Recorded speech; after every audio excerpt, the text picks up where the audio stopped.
اور بڑوں کو سجدے تعظیم کیا جاتا تھا، اس کو منسوخ کر دیا گیا، اس شریعت میں حرام کر دیا گیا۔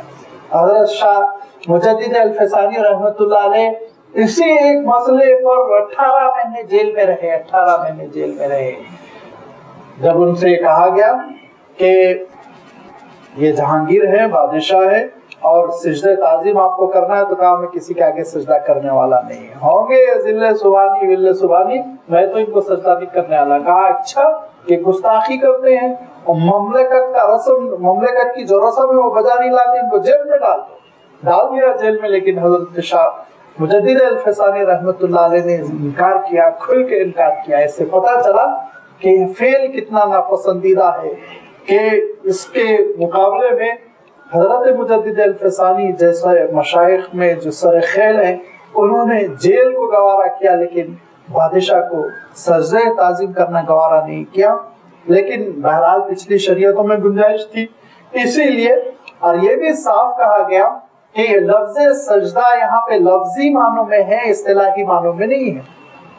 لفظی معنوں میں کیا ہوتا ہے؟ لفظی معنوں میں جھک جانا، اصطلاحی معنوں میں وہ سجدہ جو ہم کرتے ہیں نماز میں۔ تو یہ تو شریعت اسلامی کی اصطلاح ہے۔ پچھلے زمانے میں صرف جھک جانے کے لیے بھی لفظ سجدہ استعمال کیا جاتا تھا، لہذا وَخَرُّوا لَهُ سُجَّدًا، وہ حضرت یوسف علیہ السلام کے لیے سجدہ ریز ہوئے، بس سجدہ کرنا تھا کہ حضرت یوسف علیہ السلام کو 40 سال پہلے کا وہ منظر یاد آیا جس میں انہوں نے خواب دیکھا تھا اور اپنے والد سے بیان کیا تھا، کہا تھا انی رأیت 11 کوكبا والشمس والقمر رأیتهم لی ساجدین، کہ قال یا ابتی هذا تأویل رؤیایا من قبل، اے ابا یہ وہی خواب ہے نا جو 40 سال پہلے میں دیکھا تھا، آج اللہ تعالیٰ نے اس کی تعبیر پوری کر دی۔ قد جعلها ربی حقا، میرے پروردگار نے اس خواب کو پورا کر دیا، اور وہ تعبیر جو اس وقت سمجھ میں نہیں آ رہی تھی آج مجھے سمجھ میں آ گئی۔ وَقَدْ أَحْسَنَ بِي إِذْ أَخْرَجَنِي مِنَ السِّجْنِ، اب حضرت یوسف علیہ السلام جو بات ارشاد فرماتے ہیں وہ نازک بات ہے اور ایسی اس میں لطافت ہے کہ اس کو سمجھنے کے لیے ایک اعلیٰ معیار چاہیے۔ نبوت کا کلام ہے اور نبیوں کی شان ہے۔ ایسی گفتگو حضرت یوسف علیہ السلام فرما رہے ہیں، دیکھیے کہ میں نے 40 سال پہلے خواب دیکھا تھا، جب حضرت یوسف علیہ السلام 7 سال سے بھی کچھ کم تھے۔ خواب میں انہوں نے دیکھا تھا کہ 11 ستارے، خواب میں انہوں نے دیکھا تھا کہ چاند اور سورج سجدہ ریز ہوئے جا رہے ہیں۔ اس کے بعد سے حضرت یوسف علیہ السلام کو کنویں میں ڈالا گیا، اس کے بعد سے حضرت یوسف علیہ السلام نکلتے ہیں، محل پہنچتے ہیں، اور اس کے بعد سے حضرت یوسف علیہ السلام محل میں 21 سال کے ہوئے کہ جیل کی آزمائش آئی۔ 30 سال کے ہوئے جیل سے حضرت یوسف علیہ السلام کو نکالا گیا اور دوبارہ محل پہنچ گئے، اور دھیرے دھیرے مصر کی سربراہی آپ کے ہاتھ آ گئی۔ حضرت یوسف علیہ السلام یہاں تک کہ 40 سال کے ہوئے کہ ایک ایک کر کے یہ قحط کے سال آتے چلے گئے، اور حضرت یعقوب علیہ السلام کے صاحبزادے حاضر ہوتے چلے گئے، اور پھر اس طرح سے یہ قحط کا 5واں سال ہے جبکہ یہ واقعات ہو رہے ہیں، اور حضرت یوسف علیہ السلام کی عمر شریف تقریباً 45-46 سال کی ہو رہی ہے۔ 40 سال پہلے کا خواب یاد کرتے ہوئے کہتے ہیں کہ ان 40 سالوں میں کیا کیا نہیں ہوا، لیکن لبلہجہ دیکھیے حضرت یوسف علیہ السلام کی گفتگو پر قربان جائیے، آخری درجے کا احسان، آخری درجے کا اخلاقی معیار۔ اگر اس کو ہم سمجھیں تو شاید اس کا کچھ پرتو ہماری زندگی میں، اس کا کچھ اثر ہماری زندگی میں آ جائے۔ وَقَدْ أَحْسَنَ بِي إِذْ أَخْرَجَنِي مِنَ السِّجْنِ، میرے پروردگار نے خواب کو پورا کر دکھایا اور اس نے میرے ساتھ خوب حسن سلوک کیا۔ احسن بی، میرے ساتھ اس نے بڑا احسان کیا۔ اذ اخرجنی من السجن، جبکہ اس نے مجھے جیل سے نکالا، اور کنویں سے جو نکالا، کنویں سے بھی تو اللہ تعالیٰ نے نکالا، کیوں نہیں ذکر کر رہے ہیں؟ آخری معیار ہے اخلاق کا، یہ وہ معیار ہے پیک پر عروج اخلاق کا۔ صرف اس لیے حضرت یوسف علیہ السلام یہ نہیں کہہ رہے ہیں۔ اگر حضرت یوسف علیہ السلام یہ کہتے کہ میرے پروردگار کا بڑا احسان ہے جس نے مجھے زندہ سلامت کنویں سے نکالا، تو بھائیوں کے دل پر ایک شوق ہوتا، وہ شرمندہ ہوتے، کنویں میں تو ہم نے ڈالا تھا نا، لہذا ذکر بھی نہ کرو ان کے سامنے، جو ہو گیا ختم۔